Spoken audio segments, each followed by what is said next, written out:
یہی نہیں باقی تمام قیدیوں کی رسیاں بھی ڈھیلی کر دیں۔ پھر انہوں نے اپنا فدیہ ادا کیا اور رہا ہوئے۔ اسی موقع پر حضرت عباس رضی اللہ تعالیٰ عنہ مسلمان ہو گئے تھے، مگر انہوں نے مکہ والوں سے اپنا مسلمان ہونا پوشیدہ رکھا۔ قیدیوں میں ایک قیدی ابو عزا جہیمی بھی تھا۔ اس نے حضور نبی کریم صلی اللہ علیہ وآلہ وسلم سے التجا کی، اے اللہ کے رسول، میں بال بچوں والا آدمی ہوں اور خود بہت ضرورت مند ہوں، میں فدیہ ادا نہیں کر سکتا، مجھ پر رحم فرمائیں۔ یہ شاعر تھا، مسلمانوں کے خلاف شعر لکھ لکھ کر آپ کو تکلیف پہنچایا کرتا تھا۔ اس کے باوجود آپ صلی اللہ علیہ وآلہ وسلم نے اس کی درخواست منظور فرمائی اور بغیر فدیے کے اسے رہا کر دیا۔ البتہ اس سے وعدہ کیا کہ آئندہ وہ مسلمانوں کے خلاف اشعار نہیں لکھے گا۔ اس نے وعدہ کر لیا، لیکن رہا ہونے کے بعد جب یہ مکہ پہنچا تو اس نے پھر اپنا کام شروع کر دیا، مسلمانوں کے خلاف اشعار لکھنے لگا۔ یہ مکہ کے مشرکوں سے کہا کرتا تھا، میں نے محمد پر جادو کر دیا تھا، اس لیے انہوں نے مجھے بغیر فدیے کے رہا کر دیا۔ اگلے سال یہ شخص غزوہ احد کے موقع پر کافروں کے لشکر میں شامل ہوا اور اپنے اشعار سے کافروں کو جوش دلاتا رہا۔ اسی لڑائی میں یہ قتل بھی ہو گیا۔ بدر کی فتح کی خبر شاہ حبشہ تک پہنچی تو وہ بے حد خوش ہوئے۔ حضرت جعفر رضی اللہ تعالیٰ عنہ اور کچھ دوسرے مسلمان اس وقت تک حبشہ ہی میں تھے۔ شاہ حبشہ نے انہیں اپنے دربار میں بلا کر یہ خوشخبری سنائی۔ بدر کی لڑائی میں شریک صحابہ بدری صحابہ کہلائے، انہیں بہت فضیلت حاصل ہے۔ حضرت ابو ہریرہ رضی اللہ تعالیٰ عنہ سے روایت ہے کہ حضرت صلی اللہ علیہ وآلہ وسلم نے ارشاد فرمایا، اللہ تعالیٰ نے اصحاب بدر پر اپنا خاص فضل و کرم فرمایا اور ان سے کہہ دیا کہ جو چاہو کرو، میں تمہارے گناہ معاف کر چکا، یا یہ فرمایا کہ تمہارے لیے جنت واجب ہو چکی۔ مطلب یہ کہ ان کے سابقہ گناہ تو معاف ہو ہی چکے ہیں، آئندہ بھی اگر ان سے کوئی گناہ ہوئے تو وہ بھی معاف ہیں۔ غزوہ بدر کے بعد آپ صلی اللہ علیہ وآلہ وسلم نے اپنی چھوٹی بیٹی حضرت فاطمہ رضی اللہ تعالیٰ عنہ سے کی شادی حضرت علی رضی اللہ تعالیٰ عنہ سے کر دی۔ شادی سے پہلے آپ صلی اللہ علیہ وآلہ وسلم نے حضرت فاطمہ سے پوچھا، بیٹی، تمہارے چچا زاد بھائی علی رضی اللہ تعالیٰ عنہ کی طرف سے تمہارا رشتہ آیا ہے، تم اس کے بارے میں کیا کہتی ہو؟ حضرت فاطمہ رضی اللہ تعالیٰ عنہ خاموش رہیں، گویا انہوں نے کوئی اعتراض نہ کیا۔ تب حضور نبی کریم صلی اللہ علیہ وآلہ وسلم نے حضرت علی رضی اللہ تعالیٰ عنہ کو بلایا، ان سے پوچھا، تمہارے پاس کیا کچھ ہے، یعنی شادی کے لیے کیا انتظام؟ انہوں نے جواب دیا، میرے پاس صرف ایک گھوڑا اور ایک ذرہ ہے۔ یہ سن کر آپ صلی اللہ علیہ وآلہ وسلم نے ارشاد فرمایا، گھوڑا تو تمہارے لیے ضروری ہے، البتہ تم ذرہ کو فروخت کر دو۔ حضرت علی رضی اللہ تعالیٰ عنہ نے وہ ذرہ 480 درہم میں فروخت کر دی اور رقم لا کر آپ صلی اللہ علیہ وآلہ وسلم کی خدمت میں پیش کر دی۔ اس سلسلے میں ایک روایت یہ بھی ہے کہ جب حضرت عثمان رضی اللہ تعالیٰ عنہ کو پتہ چلا کہ شادی کے سلسلے میں حضرت علی اپنی رضا بیچ رہے ہیں تو انہوں نے فرمایا، یہ ذرا اسلام کے شاہ سوار علی کی ہے، یہ ہرگز فروخت نہیں ہونی چاہیے۔ پھر انہوں نے حضرت علی رضی اللہ تعالیٰ عنہ کے غلام کو بلایا اور انہیں 400 درہم دیتے ہوئے کہا کہ یہ درہم اس ذرہ کے بدلے میں علی کو دے دیں۔ ساتھ ہی انہوں نے ذرہ بھی واپس کر دی۔ بہرحال اس طرح شادی کا خرچہ پورا ہوا۔ حضور نبی کریم صلی اللہ علیہ وآلہ وسلم نے حضرت علی رضی اللہ تعالیٰ عنہ اور حضرت فاطمہ رضی اللہ تعالیٰ عنہ کے نکاح کا خطبہ پڑھا، پھر آپ صلی اللہ علیہ وآلہ وسلم نے دونوں کے لیے دعا فرمائی۔ غزوہ بدر کے بعد غزوہ بنی قینقاع پیش آیا۔ قینقاع یہودیوں کے قبیلے کا نام تھا۔ یہودیوں میں یہ لوگ سب سے زیادہ جنگجو شمار ہوتے تھے۔ مدینہ منورہ میں آمد کے بعد نبی کریم صلی اللہ علیہ وآلہ وسلم نے یہودیوں سے صلح کا معاہدہ فرمایا تھا۔ معاہدے میں طے ہوا تھا کہ یہ لوگ کبھی آپ صلی اللہ علیہ وآلہ وسلم کے مقابلے میں نہیں آئیں گے اور نہ آپ صلی اللہ علیہ وآلہ وسلم کے دشمنوں کو کوئی مدد دیں گے۔ جن لوگوں سے معاہدہ ہوا ان میں یہ 3 قبیلے شامل تھے، بنی قینقاع، بنی قریظہ اور بنی نذیر۔ معاہدے کی ایک شرط یہ تھی کہ اگر کوئی دشمن مسلمانوں پر حملہ کرے گا تو یہ تینوں قبیلے مسلمانوں کی پوری مدد کریں گے۔ ان کا ہر طرح ساتھ دیں گے، لیکن ان لوگوں نے معاہدے کی خلاف ورزی کی۔ انہوں نے ایک مسلمان عورت سے بدتمیزی کی۔ ان کی بدتمیزی کو پاس سے گزرتے ہوئے ایک صحابی نے دیکھ لیا۔ انہوں نے اس یہودی کو قتل کر دیا۔ یہ دیکھ کر محلے کے یہودیوں نے مل کر ان صحابی کو شہید کر دیا۔ اس خبر کے پھیلنے پر وہاں اور مسلمان جمع ہو گئے۔ اگلا باب ہے یہودیوں کے خلاف پہلا جہاد۔ حضور نبی کریم صلی اللہ علیہ وآلہ وسلم کو اس واقعے کی اطلاع ہوئی تو آپ نے یہودیوں کو جمع کر کے ان سے فرمایا، اے یہودیو، تم اللہ تعالیٰ کی طرف سے ایسی تباہی سے بچنے کی کوشش کرو جیسی بدر کے موقع پر قریش پر نازل ہوئی۔ اس لیے تم مسلمان ہو جاؤ۔ تم جانتے ہو کہ میں اللہ کی طرف سے بھیجا ہوا رسول ہوں، اور اس حقیقت کو تم اپنی کتاب میں درج پاتے ہو۔ اس پر یہودیوں نے کہا، اے محمد، آپ شاید یہ سمجھتے ہیں کہ ہم بھی آپ کی قوم کی طرح ہیں۔ اس دھوکے میں نہ رہیے گا، کیونکہ اب تک آپ کو ایسی قوموں سے سابقہ پڑا جو جنگ اور اس کے طریقے نہیں جانتے تھے، لہٰذا آپ نے انہیں آسانی سے زیر کر لیا۔ لیکن اگر آپ نے ہم سے جنگ کی تو خدا کی قسم آپ کو پتہ چل جائے گا کہ کیسے بہادروں سے پالا پڑا ہے۔ ان کے یہ الفاظ کہنے کی وجہ دراصل یہ تھی کہ یہ لوگ جنگجو اور عسکری فنون کے بہت ماہر تھے۔ وہ یہودیوں میں سب سے زیادہ دولت مند تھے۔ ہر قسم کا بہترین اسلحہ ان کے پاس تھا۔ ان کے قلعے بھی بہت مضبوط تھے۔ ان کے الفاظ پر اللہ تعالیٰ کی طرف سے سورہ آل عمران کی آیت نازل ہوئی۔ ترجمہ: اے نبی، آپ ان سے کہہ دیجئے کہ بہت جلد تم مسلمانوں کے ہاتھوں شکست کھاؤ گے اور آخرت میں جہنم کی طرف جمع کر کے لے جائے جاؤ گے۔ وہ جہنم بہت برا ٹھکانہ ہے۔ اس دھمکی کے بعد بنی قینقاع قلعہ بند ہو گئے۔ حضرت صلی اللہ علیہ وآلہ وسلم اپنے صحابہ کرام رضی اللہ تعالیٰ عنہم کے ساتھ ان کے قلعوں کی طرف روانہ ہوئے۔ آپ صلی اللہ علیہ وآلہ وسلم کا پرچم اس غزوے میں سفید رنگ کا تھا اور حضرت حمزہ رضی اللہ تعالیٰ عنہ کے ہاتھ میں تھا۔ ان کے قلعوں کی طرف روانہ ہونے سے پہلے آپ صلی اللہ علیہ وآلہ وسلم نے حضرت ابو لبابہ رضی اللہ تعالیٰ عنہ کو مدینہ منورہ میں اپنا قائم مقام مقرر فرمایا۔ آپ صلی اللہ علیہ وآلہ وسلم نے یہودی بستیوں کا محاصرہ کر لیا۔ یہ محاصرہ بہت سخت تھا، 15 دن تک جاری رہا۔ آخر اللہ تعالیٰ نے ان یہودیوں کے دلوں میں مسلمانوں کا رعب طاری کر دیا۔ وہ اس محاصرے سے تنگ آ گئے۔ حالانکہ ان یہودیوں میں اس وقت تقریباً 700 جنگجو تھے۔ اب انہوں نے درخواست کی کہ ہم یہاں سے نکل کر جانے کے لیے تیار ہیں، شرط یہ ہے کہ انہیں نکل جانے کا راستہ دے دیا جائے۔ اس صورت میں وہ یہاں سے ہمیشہ کے لیے چلے جائیں گے۔ ساتھ ہی انہوں نے کہا کہ ہمارے ساتھ ہماری عورتیں اور بچوں کو بھی جانے دیا جائے۔ مال، دولت، ہتھیار وغیرہ وہ وہیں چھوڑ جائیں گے۔ نبی کریم صلی اللہ علیہ وآلہ وسلم نے ان کی یہ بات منظور فرما لی، انہیں نکل جانے کا راستہ دے دیا۔ اس طرح مسلمانوں کے ہاتھ بے تحاشا مال غنیمت آیا۔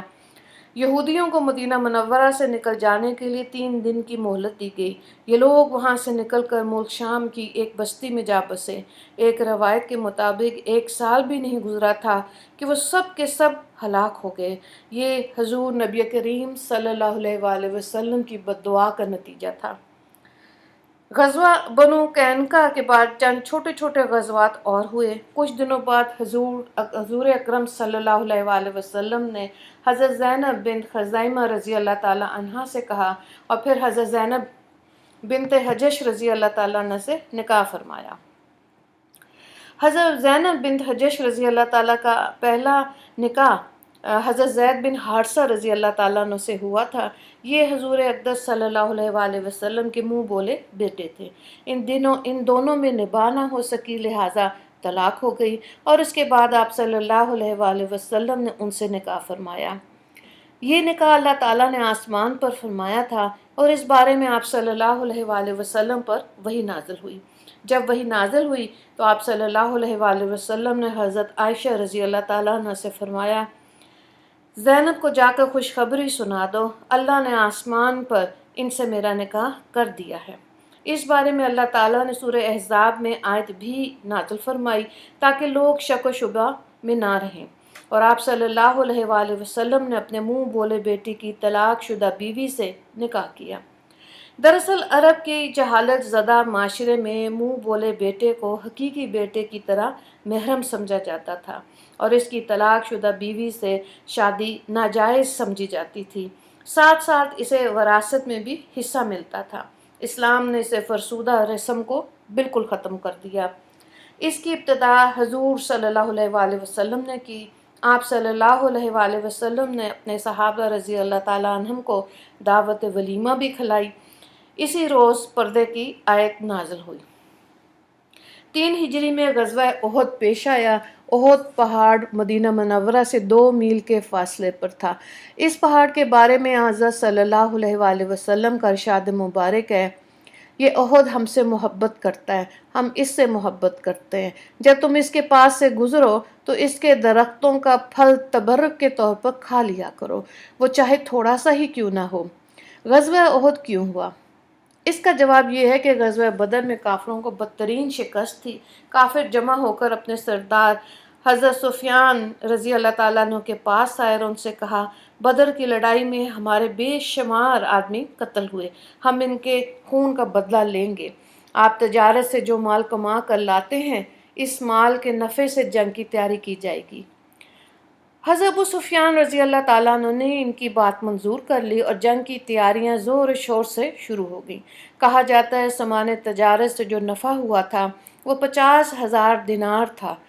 غزوہ بدر میں حضور اکرم صلی اللہ علیہ وآلہ وسلم نے ابو حمزہ شاعر کو فدیہ لیے بغیر رہا کر دیا تھا اور اس سے اقرار لیا تھا کہ وہ مسلمانوں کے خلاف شعر نہیں کہے گا۔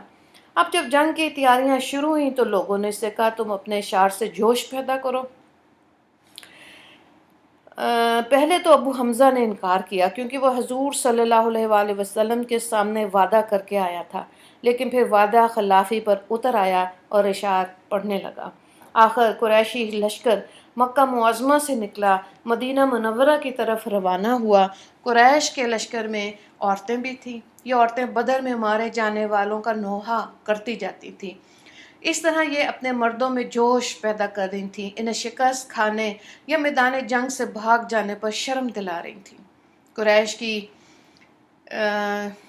جنگی تیاریوں کی اطلاع حضور صلی اللہ علیہ وآلہ وسلم کے چچا حضرت عباس رضی اللہ تعالیٰ عنہ نے بھیجی۔ انہوں نے یہ اطلاع خط کے ذریعے دی۔ خط لے جانے والے نے 3 دن رات مسلسل سفر کیا اور یہ خط آپ صلی اللہ علیہ وآلہ وسلم تک پہنچایا۔ آپ صلی اللہ علیہ وآلہ وسلم اس وقت قباء میں تھے۔ اگلا ہمارا باب ہے غزوہ احد کی تیاری۔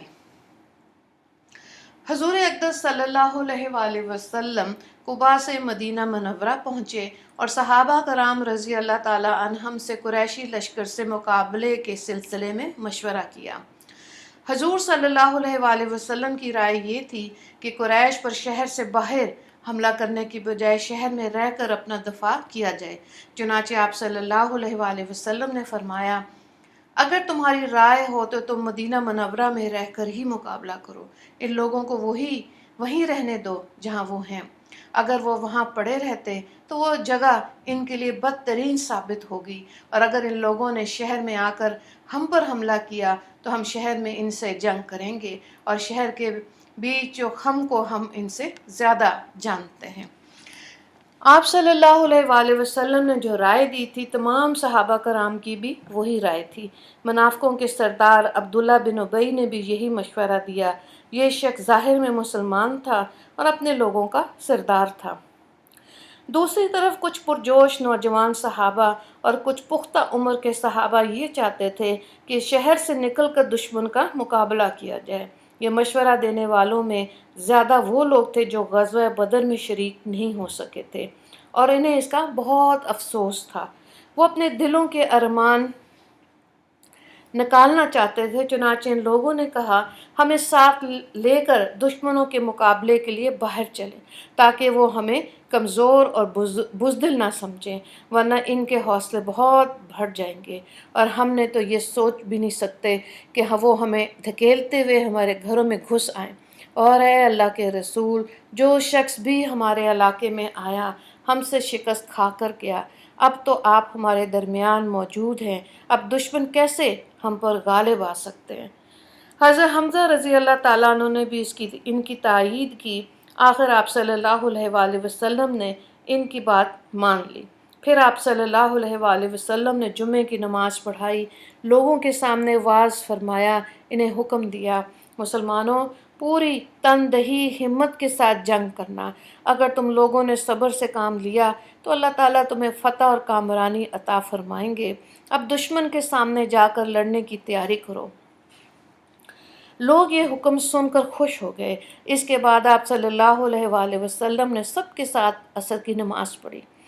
اس وقت تک ارد گرد سے بھی لوگ آ گئے تھے۔ پھر آپ صلی اللہ علیہ وآلہ وسلم حضرت ابو بکر صدیق اور حضرت عمر رضی اللہ تعالیٰ عنہما کے ساتھ گھر میں تشریف لے گئے۔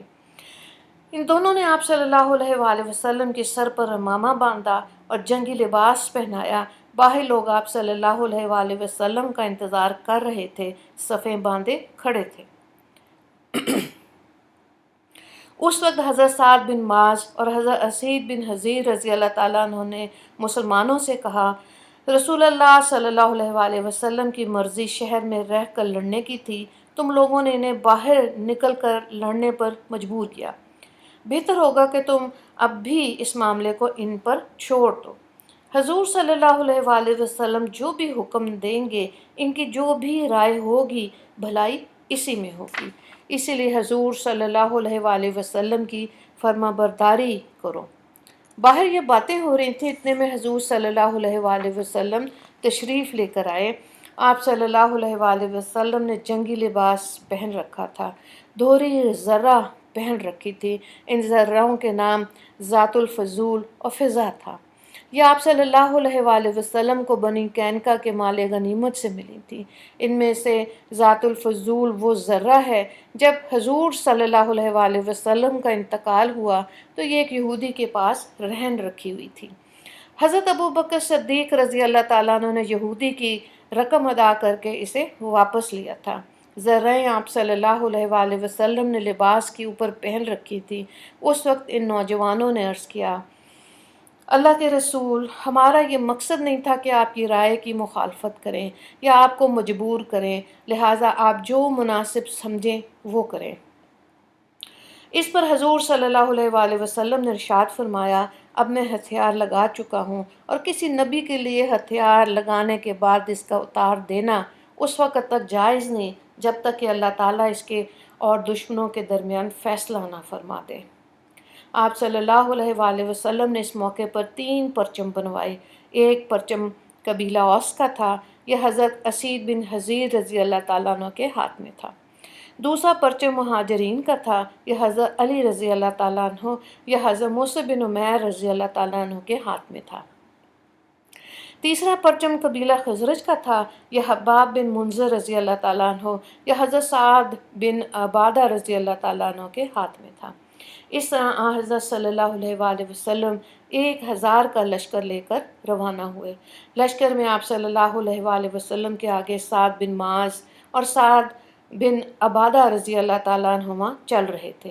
یہ دونوں قبیلے اوس اور خزرج کے سردار تھے۔ آپ صلی اللہ علیہ وآلہ وسلم نے مدینہ منورہ میں نابینا صحابی حضرت عبداللہ بن ام مکتوم رضی اللہ تعالیٰ عنہ کو اپنا قائم مقام مقرر کیا۔ مدینہ منورہ سے کوچ کر کے آپ صلی اللہ علیہ وآلہ وسلم ثانیہ کے مقام پر پہنچے، پھر یہاں سے روانہ ہو کر شیخین کے مقام پر پہنچے۔ شیخین 2 پہاڑوں کا نام تھا۔ یہاں آپ صلی اللہ علیہ وآلہ وسلم نے لشکر کا معائنہ فرمایا اور کم عمر نوجوانوں کو واپس بھیج دیا۔ یہ ایسے نوجوان تھے جو بھی 15 سال کے نہیں ہوئے تھے۔ ان کم سن مجاہدوں میں رافع بن خدرج اور سمرہ بن جندب رضی اللہ تعالیٰ عنہم بھی شامل تھے۔ لیکن پھر آپ صلی اللہ علیہ وآلہ وسلم نے حضرت رافع رضی اللہ تعالیٰ عنہ کو جنگ میں حصہ لینے کی اجازت دے دی تھی۔ یہ دیکھ کے حضرت سمرہ بن جندب رضی اللہ تعالیٰ عنہ نے کہا، آپ نے رافع کو اجازت دے دی جبکہ مجھے واپس جانے کا حکم فرمایا، حالانکہ میں رافع سے زیادہ طاقتور ہوں۔ اس پر آپ صلی اللہ علیہ وآلہ وسلم نے فرمایا، اچھا تو پھر تم دونوں میں کشتی ہو جائے۔ دونوں میں کشتی کا مقابلہ ہوا۔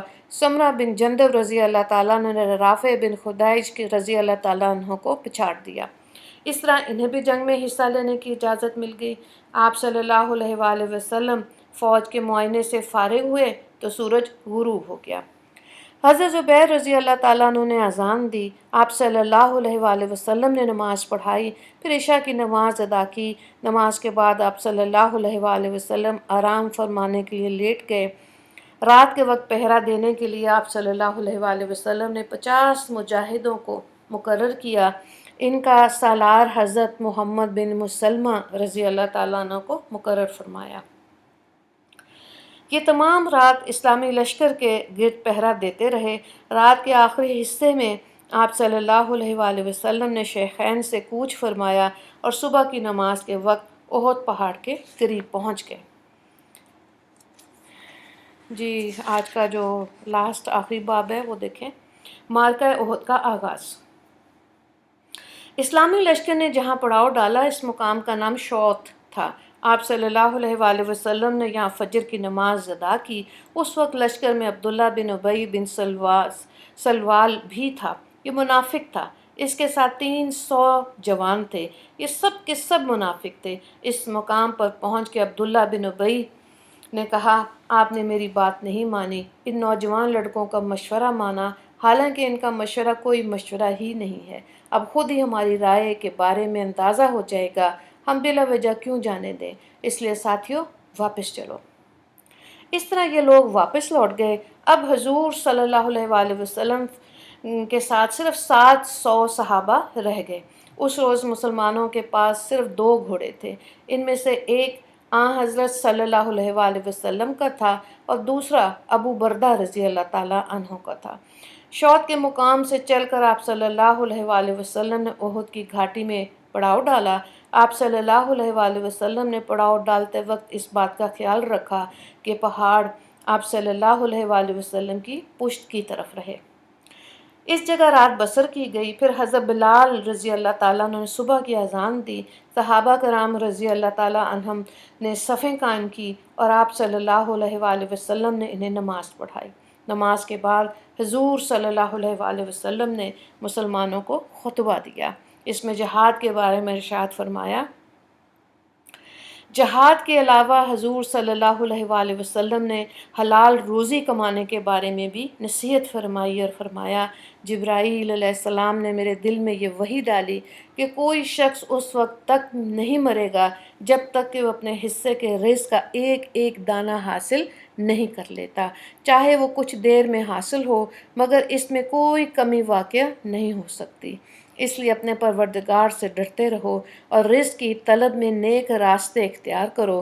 ایسا ہرگز نہیں ہونا چاہیے کہ رزق میں دیر لگنے کی وجہ سے تم اللہ کی نافرمانی حاصل کرنے لگو۔ آپ صلی اللہ علیہ وآلہ وسلم نے یہ بھی ارشاد فرمایا، ایک مومن کا دوسرے مومن سے ایسا ہی رشتہ ہے جیسے سردار اور بدن کا رشتہ ہو، جیسے سر اور بدن کا رشتہ ہوتا ہے۔ اگر سر میں تکلیف ہو تو سارا بدن درد سے کانپ اٹھتا ہے۔ اس کے بعد دونوں لشکر آمنے سامنے آ کھڑے ہوئے۔ مشرکوں کے لشکر کے دائیں بائیں خالد بن ولید اور اکرمہ تھے۔ یہ دونوں حضرات اس وقت تک مسلمان نہیں ہوئے تھے۔ حضرت صلی اللہ علیہ وآلہ وسلم نے حضرت زبیر بن عوام رضی اللہ تعالیٰ عنہ کو ایک دستہ دے کر فرمایا، تم خالد بن ولید کے مقابلے پر رہنا، اس وقت تک حرکت نہ کرنا جب تک کہ میں اجازت نہ دوں۔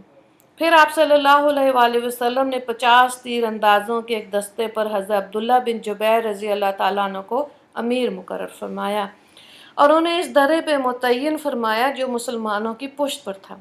اس درے پر 50 تیر انداز مقرر ہونے کی وجہ یہ تھی کہ پشت کی طرف دشمن سے حملہ نہ ہو سکے۔ حضور اکرم صلی اللہ علیہ وآلہ وسلم نے ان 50 تیر اندازوں سے فرمایا، تم مشرکوں کے گھڑ سوار دستوں کے تیر اندازی کر کے ہم سے دور ہی رکھنا، کہیں ایسا نہ ہو کہ وہ پشت کی طرف سے آ کر حملہ کر دیں۔ ہمیں چاہیے فتح ہو یا شکست، تم اپنی جگہ سے مت ہلنا۔ اس کے بعد نبی کریم صلی اللہ علیہ وآلہ وسلم نے ایک تلوار نکالی اور فرمایا، کون مجھ سے یہ تلوار لے کر اس کا حق ادا کر سکتا ہے؟